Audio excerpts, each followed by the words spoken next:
اچھی بات پھیلانا صدقہ جاریہ ہے، اس خیر کو آگے بڑھائیں، پیار شیئر کریں اور ہمارے ساتھ جڑے رہنے کے لیے چینل سبسکرائب کریں۔ جزاک اللہ۔ قرآن مجید میں مجھے یہ تو نظر آیا کہ کائنات کا ذرہ ذرہ اللہ کی نشانی ہے، آسمان، زمین، سورج، چاند، ہواؤں کا چلنا، ان فی خلق السماوات والارض واختلاف الليل والنهار والفلك التي تجري في البحر بما ينفع الناس وما انزل الله من السماء من ماء فاحيا به الارض بعد موتها وبث فيها من دابة وتصريف الرياح والسحاب المسخر بين السماء والارض لآيات لقوم يعقلون۔ لیکن کسی انسان کے آیت اللہ ہونے کا تصور قرآن مجید سے مجھے نہیں ملا، تو میں حیران ہوتا تھا ایرانیوں پر کہ آیت اللہ کس ہے؟ لیکن پھر میرا ذہن منتقل ہوا، وہ جنہیں آیت اللہ کہتے ہیں وہ آیت اللہ ہے یا نہیں اس سے علیحدہ بحث ہے، وہ معاملہ علیحدہ ہے، لیکن آیت اللہ ہو سکتا ہے۔ جب حدیث کہہ رہی ہے نشانی کا کام یہی تو ہے کہ اس کو دیکھ کر کوئی اور یاد آ جائے، یہی تو نشانی کا فنکشن ہے۔ ذکر اللہ، جب ان کو دیکھا جائے تو اللہ ہی۔ یہ لوگ، اور یہ ذہن میں رکھیے وعدہ ہے، یہ حضور صلی اللہ علیہ وسلم کی دی ہوئی خبر، لا تزال فی امتی طائفۃ قائمین علی الحق، دنیا ایسے لوگوں سے خالی کبھی نہیں ہے۔ تو آسان ترین راستے کے لیے ان کی صحبت، ان کا قرب، اور اس کو اس اعتبار سے بھی نوٹ کر لیجیے، صحابہ کرام کے ایمان کو جو تمام اہل ایمان کے ایمان سے افضل سمجھا جاتا ہے، تو اگر سے دو اگلے چینل جو میں بیان کروں گا وہ بھی انہوں نے حاصل کیے، اس سے بھی انہوں نے ایمان حاصل کیا ہے، قسم کیا ہے، لیکن یہ کہ ان کی خصوصی فضیلت اسی بنیاد پر ہے کہ وہ جو سب سے زیادہ چہکتی ہوئی بھٹی تھی ایمان کی، ایمان مجسم محمد الرسول اللہ صلی اللہ علیہ وسلم، ان کی صحبت انہیں حاصل کی۔ لہذا ان کے اس قرب سے اور ان کے ان صحبت سے جو ایمان انہیں حاصل ہوا ہے، وہ کسی بھی غیر صحابی کو، صحابہ کے بعد کے دور کے کسی بڑے سے بڑے ولی کو بھی وہ ایمان حاصل نہیں۔ اور یہ اہل سنت کا مجمع عقیدہ ہے کہ ادنا سے ادنا صحابی کا ایمان بعد میں بڑے سے بڑے ولی، اللہ کے بڑے سے بڑے یعنی قریب قرب رکھنے والے بندے کے ایمان سے بھی افضل۔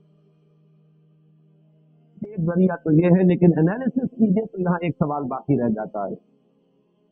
ایسے صاحب یقین جو صرف صاحب یقین نہیں، صاحب مجاہدہ اور صاحب جہاد بھی ہو، اس کی ایک ڈیفینیشن وہی رکھی ہے سامنے، صرف وہ نہیں کہ جو صرف مراقبے ہی کرتے رہ جائیں ساری عمر، بلکہ وہ وجاہدوا فی سبیل اللہ باموالہم وانفسہم، وہ ایمان ہے حقیقی ایمان۔ انما المؤمنون الذین آمنوا باللہ ورسولہ ثم لم یرتابوا وجاہدوا باموالہم وانفسہم فی سبیل اللہ اولئک هم الصادقون۔ ایسے صادق مل جائیں، ان کی صحبت اختیار کر لی جائے، ایمان حاصل ہو جائے گا، بڑا ہی آسان نسخہ ہے۔ لیکن خود وہ کہاں سے آئیں گے؟ نبوت کا دروازہ تو بند ہوتا، اب ان کو بھی تو پیدا کرنا ہوگا کہیں اسی دنیا میں۔ لہذا یہ بات تو ظاہر ہو گئی کہ اگر وہ مل جائے تو بڑی آسانی حاصل ہو جائے گی، ان سے ایمان حاصل کیا جا سکتا ہے، ان کے قرب سے، ان کی صحبت سے۔ وہ خود کہاں سے آئیں گے؟ اس سوال کو باقی رکھیے ذہن میں، وہ آگے حل ہوگا۔ دوسرا ذریعہ ایمان وہ ہے عمل، اس کو میں نے کئی مرتبہ واضح کیا ہے، یہ دو طرفہ پروسیس ہے، دو طرفہ عمل ہے۔ ایمان سے عمل پیدا ہوتا ہے، عمل سے ایمان میں اضافہ ہوتا ہے، ایمان کا اضافہ پھر عمل کے اندر اضافے کا ذریعہ بنتا ہے، اور عمل کا یہ مزید اضافہ پھر ایمان میں اضافہ کرتا ہے۔ اس کو پیچ کی مثال سمجھیے کہ پیچ ہر چکر کے ساتھ آگے بڑھے گا، یا اگر واپس کھینچ لیں تو ہر چکر کے ساتھ ادھر آ جائے گا۔ اسی طریقے سے ایک لفظ آپ استعمال کرتے ہیں انگریزی میں، وشس سرکل۔ وشس سرکل جو ہے وہ سمی دائرہ ہے، آپ نے ایک کام برا کیا، اس کے نتیجے میں ایک برائی پیدا ہوئی، اس نے اور برائی کو جنم دیا، پھر اس سے اور برائی بڑھ گئی، اس سے پھر اور برائی جو ہے پیدا ہوئی، یہ تو وشس سرکل چل رہا ہے۔ اور اس کا کانورس، اس کا برعکس بھی ہو سکتا ہے، ایک بہت ہی صحت بخش، بہت ہی صحیح، بہت ہی عمدہ مفید چکر، وہ کیا ہے؟ ایمان کی اگر تھوڑی سی پونجی ہے، اس کو لے کر عمل شروع کر دیں، عمل بڑھے گا۔ اسی کو کہا گیا زادتہم ایمان ما زادہم الا ایمانا و تسلیما، ایمان بڑھتا ہے۔ اللہ کی راہ میں جہاد کیجئے، اللہ کی راہ میں انفاق کیجئے، نیک عمل کیجئے، ایمان بڑھے گا۔ جب ایمان بڑھے گا اب آپ کے انفاق اور جہاد میں اور اضافہ ہو جائے گا، اب اس سے آپ کا ایمان اور بڑھے گا۔ یہ ہے وہ سلطنت جس سے کہ آپ دائرے کے اندر جیسے کہ وہ گول سیڑھیاں ہوتی ہیں آپ اوپر چڑھتے چلے جائیں گے۔ یہ ہے ایمان بذریعہ عمل۔ اور میں آج جو منتخب نصاب میں ہمارا سورہ حجرات کا سبق ہے آخری آیات کا، اس کے حوالے سے اس نقطے کو واضح کرنا چاہتا ہوں۔ یہی وجہ ہے کہ سورہ حجرات کی جو لاسٹ بٹ ون آیا ہے، پہلی آخری سے پہلے، اس میں اس حقیقت کو کھولا گیا، اگر تم اسلام لے آئے ہو، چاہے ابھی ایمان تمہارے دلوں میں داخل نہیں ہوا، لیکن اگر تم اطاعت کرو گے تو ایمان حاصل ہو جائے۔ اسی لیے فرمایا گیا ہے یمنون علیک ان اسلموا، اے نبی یہ آپ پر احسان دھر رہے ہیں کہ ہم اسلام لے آئے۔ قل لا تمنوا علی اسلامکم، کہہ دیجئے ان سے کہ تم مجھ پر اپنے اسلام کا کوئی احسان نہ دھرو، بل اللہ یمن علیکم ان ہداکم للایمان ان کنتم صادقین، اللہ تم پر احسان دھر رہا، احسان جتا رہا ہے کہ تمہیں اس نے ایمان کے راستے پر ڈال دیا۔ اب اگر عمل کرو گے، اطاعت کرو گے تو ایمان پیدا ہو جائے۔ یہ ہے وہ در حقیقت ایمان بذریعہ عمل۔ اور یہ میں آپ توجہ دلا دینا چاہتا ہوں، ہمارے دور کی ایک بہت بڑی دینی تحریک یا مذہبی تحریک کہیے، وہ اسی طریقے کو اختیار کی رہی ہے، وہ ہے تبلیغی جماعت کی تحریک۔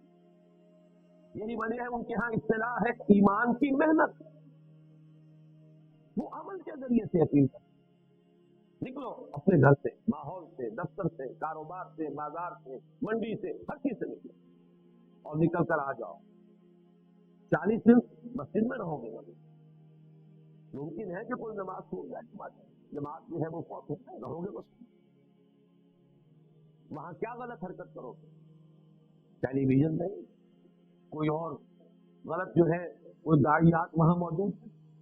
یہ جو 40 دن کی مشق وہ کرا دیتے ہیں، واقعہ یہ ہے کہ اس سے یقیناً اس سے ایمان پیدا۔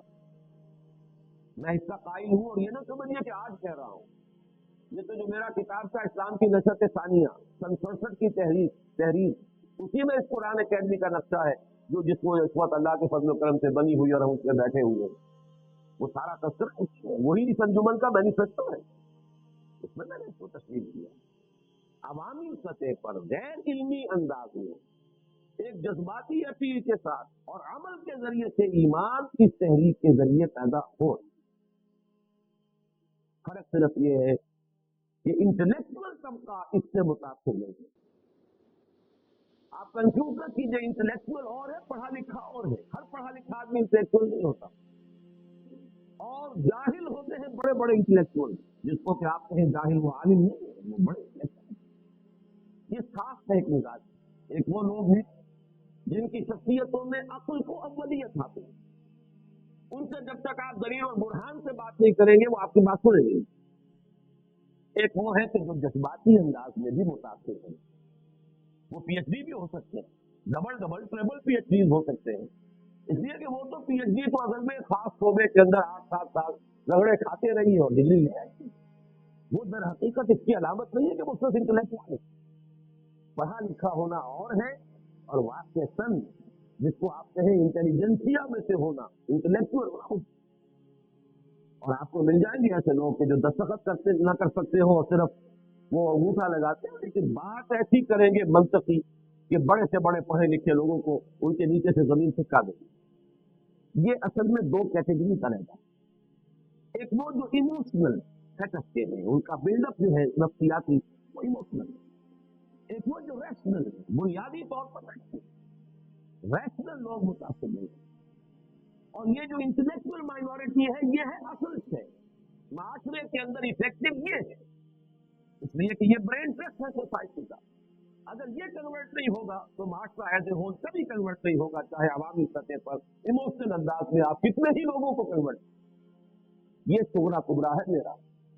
میں نے جماعت اسلامی سے علیحدگی کے بعد 2 سال تبلیغی جماعت کے نہایت قریب ہو کر گزارے، یہ طے کرنے کے لیے کہ آیا میں اپنے لیے بھی اپنی دینی دلچسپی جو بھی ہے اس کی تسکین میں اسی میں کام کرتے ہوئے حاصل کروں، لیکن بالآخر فیصلہ جو میں نے کیا ہے وہ علاوہ دل بسیط کیا، اور وہ یہ ہے کہ اس تحریک کا یہ جو اثر کا حلقہ ہے وہ محدود، پھر اس کے سامنے انقلاب ہے، نظام کی تنقید ہے، ایک محدود جگہ پر صرف دعوت و تبلیغ کے درجے کے اندر نیکی کا پرچار تو ہو رہا، لیکن یہ کہ اس سے آگے کی کوئی منزل ان کے سامنے نہیں۔ بہرحال میں اس وقت جو بحث کر رہا تھا وہ صرف اس اعتبار سے کہ ایک ایمان عمل کے ذریعے بھی پیدا ہو سکتا، لیکن دو باتیں یہاں پر بھی نوٹ کر لیجیے۔ ایک تو یہ کہ اس کے لیے کوئی نہ کوئی انیشل پونجی تو چاہیے نا، کہ آپ عمل کا اس آغاز کا ایموشنل انداز میں کریں۔ اور ثانیاً یہ کہ اس سے جو ایمان پیدا ہوتا ہے، میں ایک نئی اصطلاح استعمال کر رہا ہوں، ایک ہے شعوری ایمان اور ایک ہے غیر شعوری ایمان۔ شعوری ایمان جسے کہا جائے وہ اس راستے سے پیدا نہیں ہے، ایک غیر شعوری یقین کی کیفیت تو پیدا ہو جائے۔ وہ شے کہ جس کے لیے سورہ یوسف کی آیت کا حوالہ میں دوں گا کہ حضور سے فرمایا گیا قل ھذہ سبیلی ادعو الی اللہ علی بصیرۃ انا ومن اتبعنی، اے نبی کہہ دیجیے یہ میرا راستہ ہے، میں اللہ کی طرف بلا رہا ہوں، لیکن کس کیفیت میں بلا رہا؟ علی بصیرۃ انا، علی وجہ البصیرۃ بلا رہا، یہ کوئی بلائنڈ فیتھ نہیں ہے میرا۔ ومن اتبعنی، اور جو میرا اتباع کر رہے ہیں وہ بھی یہ کوئی بلائنڈ فالوورز نہیں ہے میرے، علی وجہ البصیرۃ اتباع۔ یہ جو علی وجہ البصیرت ماننا ہے اللہ کو اور آخرت کو اور نبوت کو اور رسالت کو اور قرآن کو، یہ بالکل اور شے ہے۔ اور یہ کہ ایک غیر شعوری طور پر چاہے یقین کی کیفیت پیدا ہو جائے، لیکن یہ کہ اس کا درجہ وہ کبھی نہیں ہوگا جو شعوری ایمان کا۔ لہذا ان دو لمیٹیشن کے بعد اب آئیے تیسرا اور آخری اور جو اصل منبع ہے قرآن ایمان کا، وہ ہے قرآن۔ قرآن میں معتزلی، قرآن سے ہم کلامی، صرف تلاوت نہیں، تلاوت سے بھی غیر شعوری ایمان پیدا ہوگا، محض تلاوت سے، کیونکہ وہ بھی ایک عمل ہے۔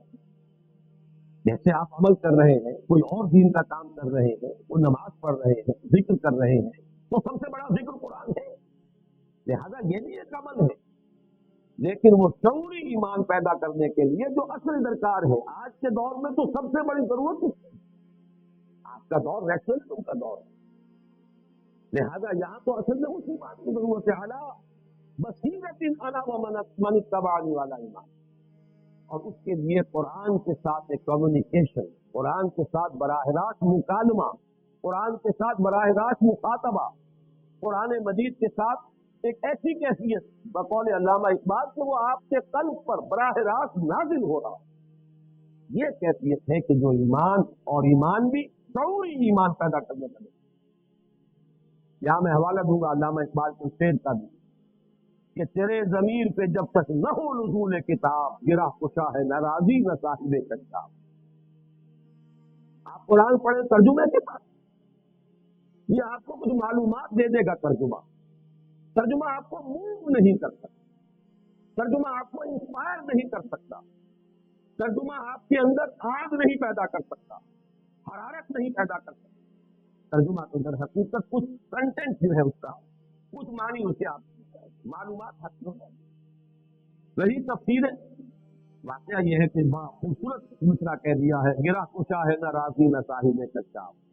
اب اس سے اوپر کی تو کوئی حدیث کوئی تفسیر ہو، امام راضی کی تفسیر معقولات اور ریشنل انداز کے اندر اس دور، اور زمخشری ان کی تفسیر جو ہے صاحب کشاف۔ اب ظاہر بات ہے کہ ان سے اوپر کوئی تفسیر نہیں، انہی سے خوشہ چینی کی ہے باقی مفسرین۔ تو فرمایا علامہ اقبال نے کہ ان میں سے کوئی بھی گرہ کشا نہیں، تیرے ضمیر پہ جب تک نہ ہو نزول کتاب، جب تک کہ قرآن خود تمہارے دل پر اترے، یہ کیسے ہوگا؟ اس کو میں چاہتا ہوں آج کہ ذرا آپ دو چار کی طرح سمجھ لیجیے، یہ بھی کہ اس کے لیے لازم کیا ہے، کیا طریقہ ہے، کیا میتھوڈالوجی ہے، اور یہ کہ پھر یہ کیسے اس کا فینومینن کیا ہے، یہ کیسے یہ عمل کرتا ہے، اس کا جو طریقہ کار ہے وہ کیا ہے۔ پہلی بات تو اس کے ضمن میں یہ ایک جملہ کفایت کرے گا، کم سے کم اتنی عربی سے واقفیت کہ ترجمے کا حجاب ہٹ، لینگویج بیریئر نہ رہے۔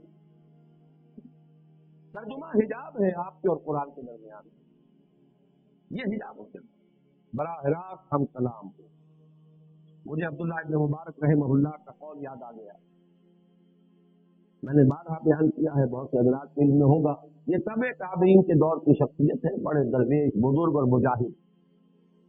انہوں نے طے کیا ہوا تھا 6 مہینے ہر سال کے وہ محاذ جنگ پر جو جہاد ہو رہا تھا اس میں لگاتے تھے 6 مہینے گھر میں۔ لیکن اس 6 مہینے کے دوران بھی لوگوں سے ملتے جلتے نہیں تھے، مسجد گئے نماز پڑھی اور نہیں۔ کسی نے ایک روز پوچھ لیا، اے عبداللہ آپ کی طبیعت کو چل رہا ہے، ملتے جلتے نہیں، ہنستے بولتے نہیں لوگوں سے، بس نماز پڑھی مسجد میں آ گئے۔ بڑا خوبصورت جواب تھا ان کا، تو مجھے تنہا، میں تنہا نہیں ہوں، بلکہ شعر یاد آ گیا ہے مجھے اکبر الہ آبادی کا، پہلے وہ سن لیں۔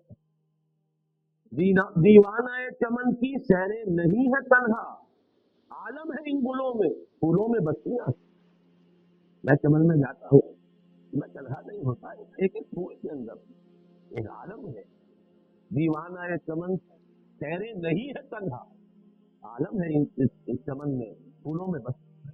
بہرحال انہوں نے جو جواب دیا وہ یہ تھا، میں جب قرآن پڑھتا ہوں تو اللہ سے ہم کلام ہوں، جب حدیث پڑھتا ہوں تو صحبت نبوی سے فیضیاب ہوتا ہوں، تو مجھے تنہا تو بنا۔ قرآن سے ہم کلام ہو، یا کم سے کم قرآن کو موقع دیجیے کہ وہ آپ سے ہم کلام ہو۔ ایک تو یہ کہ آپ قرآن سے ہم کلام ہو، آپ اپنے مسائل پیش تو کیجیے قرآن کے سامنے، تو غوطہ زنی کیجیے، تو جواب دیجیے، ملے گے جواب آپ کو۔ حضرت علی کی وہ روایت میں نے بارہا سنائی ہے، فرماتے ہیں کہ حضور نے ارشاد فرمایا، انہا ستکون فتنۃ، ان قریب ایک بہت بڑا فتنہ رونما ہوگا۔ فرماتے ہیں حضرت علی کہ میں نے سوال کیا، من مخرج منہا یا رسول اللہ، اے اللہ کے رسول اس فتنے سے نکلنے کا راستہ کون سا ہوگا؟ تب وہ جواب ارشاد فرمایا ہے، کتاب اللہ فیہ خبر ما قبلکم ونبأ ما بعدکم وحکم ما بینکم۔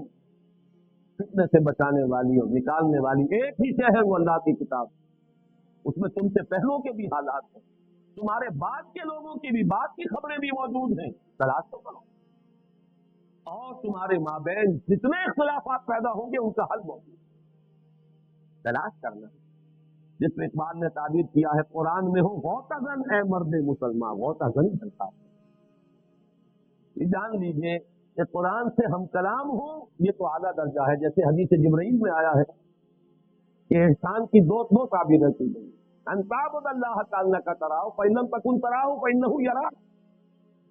اصل تو مطلوب یہ ہے کہ تم اللہ کی بندگی ایسے کرو اور اس کے لیے ایسے بھاگ دوڑ کرو، وان تعمل للہ کانک تراہ فإن لم تکن تراہ فإنہ یراک، کہ جیسے کہ تم اسے دیکھ رہے ہو، اور اگر تم نہیں دیکھ رہے تو وہ تو دیکھ رہا ہے تمہیں، کم سے کم یہ استحضار تو رہے۔ میں نے ابھی غور کیا کہ اسی طرح کے الفاظ میری زبان سے نکل گئے ہیں کہ اول تو آپ خود قرآن سے ہم کلام ہو، ورنہ اسے تو موقع دے کہ وہ آپ سے بات کرے، اور اسے موقع اسی ملے گا جب آپ کے اور اس کے درمیان لینگویج بیریئر ہو، زبانیں یار من ترکی ممن ترکی نندا۔ آپ نے تو روک دیا قرآن کی، آپ کے دل پہ کیسے ہوتی، وہ تو ظاہر بات ہے، یہ اس کی شرط لازم ہے، اتنی واقعیت عربی زبان سے کہ قرآن آپ سے براہ راست ہم کلام ہے، لینگویج بیریئر نہ رہے۔ کہیں کہیں مشکلات کے لیے تفاسیر کو آپ کنسلٹ کر لیں، کہیں کہیں کو شاذ لفظ آ گیا ہے، اس کے لیے کہیں آپ لغت بھی دیکھ لیں، لیکن یہ کہ بائی اینڈ لارج قرآن آپ سے خود بخود براہ راست ہم کلام ہو رہا ہو، یہی ہے فینومینن۔ تیرے ضمیر پہ جب تک نہ ہو نزول کتاب، گرا کچا ہے نہ راضی نہ صاحب۔ اب آئیے کہ اس کا فینومینن ہے کیا، یہ عمل کیسے ہوتا ہے؟ آیا یہ بات ڈوگمیٹک ہی صرف خود عقیدگی کے تحت کہا جا رہا ہے کہ قرآن منبع ایمان؟ وہ ظفر علی خان کا شعر میں نے بارہا سنایا ہے آپ حضرات کو کہ وہ جنس نہیں ایمان جسے لے آئے دکانیں فلسفہ سے، ڈھونڈے سے ملے گی عاقل کو یہ قرآن کے سپاروں۔ یہ ہے کہاں سے قرآن ملے گا، لیکن کیسے ملتا ہے؟ اس کو میں آپ سے شاید پہلے بھی عرض کر چکا ہوں کہ واقعہ یہ ہے کہ اب جو کچھ میں بیان کر رہا ہوں وہ علامہ اقبال کا فکر۔ علامہ اقبال نے اپنے لیکچرز میں بہت دو چار کی طرح اینالائز کیا، اس کا جو مقدمہ ہے وہ پہلے سمجھ لیجیے۔ مقدمہ قائم کیا انہوں نے کہ یقین پیدا ہوتا ہے تجربے سے، جب تک آپ کا ذاتی تجربہ نہ ہو یقین پیدا نہیں. محض سنید چاہے ہزاروں آدمی آپ کو بتا رہے ہو ایسا ہے ایسا ہے ایسا ہے ایسا ہے. میں مثال دیا کرتا ہوں کہ اگر کسی شخص نے چینی کبھی نہیں چکھی اور ہزاروں آدمی کہہ رہے ہیں وہ میٹھی ہوتی ہے میٹھی ہوتی ہے میٹھی ہوتی ہے, تو آپ ساری دلیل جو ہے اس کے لیے ہو جائے گی. آپ کو کیا ضرورت پڑی انہیں جھوٹ بولنے کی؟ پھر جھوٹ پر اتنے لوگوں کا جمع ہو جانا محال ہے. یقیناً چینی میٹھی ہوگی, لیکن ہوگی سے آگے آپ نہیں بڑھ سکتے. تاکہ آپ چینی چکھ لیں, اب کہیں گے چینی میٹھی ہے. اس ہوگی اور ہے میں تو زمین و آسمان کا فرق ہے. ہوگی اور ہے, یہ ہے پرسنل کنوکشن ہے, اور یہ پیدا ہوا ہے ذاتی سے, یہ پیورو ہے. اب لاکھ لوگ کہیں میٹھی نہیں ہے, آپ کہتے ہیں میں مان ہی نہیں سکتا, میں نے خود چکھی ہے. وہ مجھے فارسی کا مصرع یاد آ گیا, لذت ہی بادہ نہ دانی بخدا تا نہ چشی. اس شراب کی لذت تمہیں جان ہی نہ سکتے تم جب تک کہ خود نہ چکھتے. چکھنے سے معلوم ہوا کہ میٹھے ہے. یہ صغرا ہوا, علامہ اقبال کے استدلال کا صغرا. یہ صغرا کیا ہے؟ تجربہ صرف ظاہری اور خارجی نہیں ہوتا, تجربہ باطنی بھی ہے. یہ ہے انتہائی پیاری بات. یوں سمجھیے کہ آب زر سے لکھے جانے والی بات, سونے میں تولی جانے والی بات. بس یہاں سے اب وہ جو تجربہ ہے خارجی تجربہ, جس پر میٹیریلزم اور امپیریسزم اور یہ تمام جتنے علم ہیں جو کہ مادیت کے اوپر مبنی ہے, ان کا راستہ جدا ہو جاتا ہے جب وہ صرف تجربے کو محدود کرتے ہیں. تجربہ خارجی ایکسٹرنل سینس آرگنز کے ذریعے سے جو کچھ ہمیں ایکسپیرینس حاصل ہوا اس پر یقین ہوتا چلا جا رہا.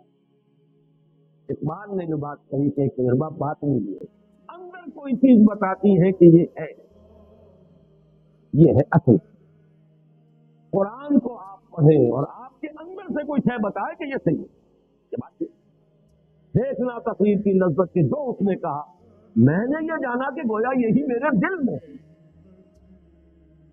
یہ ہے وہ شے. میں اس کا اور مزید وضاحت کروں گا, وہ دل کس کا نام ہے. ابھی یہاں تک صرف سمجھ لیجیے بات کو کہ اقبال کا فلسفہ ان دو دلیلوں پر. یقین کے لیے تجربہ ضروری ہے, لیکن تجربہ صرف ظاہری نہیں اور خارجی نہیں ہوتا, تجربہ باطنی. آپ کا اندر بتاتا ہے آپ کو. یہ جو شے ہے قرآن کو پڑھتے ہوئے, جب قرآن آپ سے ہم کلام ہو, اگر آپ کو اندر سے گواہی ملے کہ یہ صحیح, وہ ہے وہ باطنی تجربہ, جس کو ہم یوں کہہ سکتے ہیں کہ کوئی سمپیتھیٹک وائبریشن آپ میں پیدا ہوئی. قرآن نے آپ کے شخصیت کے کسی باطنی تار کو چھیڑا ہے. یہ الفاظ زبان پر آئے ہیں تو مجھے ماہر صاحب کا شعر یاد آ گیا. ایسے کچھ تار بھی ہیں ساز حقیقت میں ہاں, چھو سکے گا نہ جنہیں زخم و مضراب حواس. یہ حواس جو ہیں ہمارے, جو ایکسٹرنل سینس آرگنز ہیں, بعض حقیقت کے تار ایسے بھی ہیں جن کو یہ حواس نہیں چھو سکتے. یہ کچھ اور شے انہیں چھوتی ہے, انہیں حرکت میں لاتی ہے, اس سے لغمہ نہیں سکتا.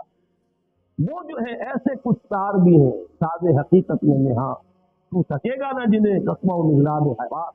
وہ تار ہے جس کو اب میں تجزیہ کر کے بتا رہا ہوں. وہ شے کیا ہے؟ وہ ہے آپ کی وہ روح جس نے آپ کو انسان بنا. وہ روح ملکوتی, وہ ڈیوائن اسپارک, وہ آپ کا روحانی وجود, جس کا منبع, جس کا مسکن دل, یہ ہے جس کا احساس ہے, احساس بات ہے. یہ روح دیکھتی بھی ہے. قرآن مجید کہتا تھا فَإِنَّهَا لَا تَعْمَى الْأَبْصَارُ وَلَكِنْ تَعْمَى الْقُلُوبُ الَّتِي فِي الصُّدُورِ. آنکھیں اندھی نہیں ہوئی تھی ابو جہل کی اور ابو لہب کی, دل اندھا ہو گیا. یہ دل کا اندھا ہونا چاہیے. دل دیکھتا ہے یعنی روح دیکھتی, دل سنتا ہے یعنی روح سنتی, اور دل کا احساس ہے, پرسپشن دل کی, وہ ہے در حقیقت وہ جو اس کا انٹرنل, اس کا تجربہ ہے. آپ کا دل گواہی دیتا ہے, یعنی آپ کی روح وجد میں آتی ہے قرآن کو پڑھتی ہے. ایک بزرگ ہے انگی میں, وہ بہت ہی سادہ انداز میں بات کیا کرتے ہیں. بڑی پیاری بات ایک دفعہ انہوں نے کہی تھی کہ قرآن اور ہماری روح یہ ایک ہی گاؤں کے رہنے والے, پہچانتے ہیں دوسرے. روح کہاں سے آئی؟ یہ سلونا کا بھی روح پوری روح من امر ربی, اور یہ قرآن کہاں سے آیا؟ اس قرآن کا منبع بھی وہی ہے جو ہماری فطرت کا منبع، فطرت اللہ التی فطر الناس علیہا، وہ روح جو ہم میں پھونکی گئی ہے اس کو اللہ نے کہا ہے من روحی فإذا سويته ونفخت فيه من روحی فقعوا له ساجدین، جب میں اس آدم کو تیار کر لوں، تخلیق مکمل کر دوں، نوک پلک سوار دوں۔ سورہ ہجر میں بھی یہ آیت آئی ہے کنی الفاظ میں، اور سورہ صاد میں فإذا سويته ونفخت فيه من روحی فقعوا له ساجدین، اپنی روح میں سے پھونک دو تو گر پڑنا اس کے سامنے چاہیے۔ وہ روح ہے ہمارے اندر، اور یہ روح وجہ میں آتی ہے، قرآن اس پر نازل ہوتا ہے، وہ وجہ میں آتی ہے، یہ وجہ ہے، وہ کیفیت۔ اسی کو میں نے چونکہ امام ابن تیمیہ کا نام آج آیا ہے، ان کے ایک شاگرد رشید حافظ ابن قیم رحمہ اللہ، ان کی ایک کتاب ہے الفوائد، چھوٹے چھوٹے شذرات۔ مفکرین جو ہیں ان کی ایک تصنیفی کیفیت یہ بھی ہوتی ہے، ایک تو یہ کہ ایک مکمل کتاب کا نقشہ بنا کر اس کے ابواب اور اس کی بحثیں، اور ایک یہ کسی وقت کوئی خیال آ گیا، کسی وقت کوئی اور خیال آ گیا، تو اس طرح سے شذرات سے بن جاتے ہیں۔ تو الفوائد حافظ ابن قیم کی ایک ایسی کتاب ہے کہ قرآن کو پڑھتے ہوئے مختلف اوقات میں جو کیفیات وارد ہوئی ہیں انہوں نے علیحدہ علیحدہ، وہ اس کا کوئی باہری ربط نہیں، وہ الفوائد۔ اس میں ایک جو ہے اس میں لکھتے ہیں اللہ کے کچھ بندے ایسے بھی ہیں جو قرآن کو پڑھتے ہیں تو یوں محسوس کرتے ہیں کہ وہ مصحف سے نہیں پڑھ رہے بلکہ قرآن ان کے لوح قلب پر درج ہے، وہاں سے پڑھ رہے۔ اتنی ہم آہنگی ہوتی ہے ان کے فکر، ان کی سوچ، ان کے احساس، ان کی باطنی کیفیات، ان کی روحانی واردات اس میں، اور جو کچھ قرآن کہہ رہا ہے، اتنی ہم آہنگی ہوتی ہے، ایسی سمپیتھیٹک وائبریشن ہوتی ہے قرآن کو پڑھتے ہوئے کہ پھر ان کو وہ یقین کامل حاصل ہوتا ہے کہ جو میری فطرت کا منبع ہے وہی اسلام کا منبع ہے۔ اور فطرت کا منبع کون ہے؟ فطرت اللہ التی فطر الناس علیہ، وہی اسلام کا منبع ہے۔ یہ فینومینل، یہ طریقہ ہے جس سے قرآن اب ایک شعوری ایمان آپ کو عطا کرے گا۔ یہ ایمان اندھا بہرا نہیں ہوگا، یہ کانشس لیول کے اوپر ہوگا، آپ کے تھاٹ لیول پر ہوگا، آپ کی فکری سطح پر ہوگا۔ یہ قرآن آپ کی ہستی کے ان اندر کے تار جو ہیں، چھپے ہوئے تار جو حواس کی گرفت سے باہر ہیں، ان کو گرفت میں لائے گا، اس سے وہ نغمہ ملکوتی جو ہے وہ ظاہر ہوگا۔ اور اسی کو میں نے، جیسا کہ آپ حضرات کے علم میں ہے، سورہ نور کا جو رکوع ہے آیات نور والا، اس کے دروس میں اسی بات کو واضح کی کہ ایمان جس شے کا نام ہے وہ نور، اور یہ نور دو نوروں سے مل کر وجود میں آتا ہے، دو نوروں کے انتظار، نور علی نور۔ ایک نور نور فطرت ہے، یعنی نور روح جو اندر موجود ہے، ایک نور نور وحی ہے، قرآن پاک جو آپ کے سامنے آتا ہے۔ اگر یہ دونوں چیزوں کی ہم آہنگی ہو جائے، اگر وہ لینگویج بیریئر ہٹ گیا ہو، نیت صاف ہو، طلب ہدایت ہو، اور اب یہ لینگویج بیریئر بھی نہیں ہے، ہم کلامی ہے، وہ خاطبہ ہے اللہ کے ساتھ اور قرآن کے ساتھ، یا کم سے کم قرآن مجید کو اپنے دل تک پہنچنے کے لیے کوئی راستے میں رکاوٹ آپ نے باقی نہیں چھوڑی ہے، تو اب آپ کو ایسی ہم آہنگی محسوس ہوگی، یہ دونوں نور جمع ہو جائیں گے، نور علی نور یہد اللہ لنورہ من یشاء ویضرب اللہ الامثال للناس واللہ بکل شیء۔ یہ ہے اصل راستہ۔ اللہ تعالیٰ نے حضور پر بھی صلی اللہ علیہ وسلم قرآن نازل فرمایا تو سورہ حدید کی ابھی آیت نمبر 9 ہے غالباً، جہاں جھنجھوڑا گیا مسلمانوں کو، گویا کہ مجھ سے اور آپ سے خطاب ہے، یہ تو آیت نمبر 7 میں ہے۔ کیا ہو گیا تمہیں مسلمانوں؟ کیوں ایمان پختہ نہیں رکھتے؟ یہ ڈھل مل یقین، یہ شکوک و شبہات والا ایمان، یہ ہوگا والا ایمان، یہ ہے والا ایمان کیوں حاصل نہیں ہو رہا؟ وَمَا لَكُمْ لَا تُؤْمِنُونَ بِاللَّهِ وَالرَّسُولُ يَدْعُوكُمْ لِتُؤْمِنُوا بِرَبِّكُمْ وَقَدْ أَخَذَ مِيثَاقَكُمْ إِن كُنتُم مُّؤْمِنِينَ۔ اس کے بعد فرمایا هُوَ الَّذِي يُنَزِّلُ عَلَىٰ عَبْدِهِ آيَاتٍ بَيِّنَاتٍ لِيُخْرِجَكُم مِّنَ الظُّلُمَاتِ إِلَى النُّورِ وَإِنَّ اللَّهَ بِكُمْ لَرَءُوفٌ رَحِيمٌ۔ وہی تو ہے اللہ جو اپنے بندے پر صلی اللہ علیہ وسلم یہ آیات بینات نازل فرما رہا ہے تاکہ نکالے تمہیں اندھیروں سے روشنی کی طرف، کفر کا اندھیرا، شرک کا اندھیرا، الحاد کا اندھیرا، مادہ پرستی کا اندھیرا، خواہشات کا اندھیرا، جذبات کا اندھیرا،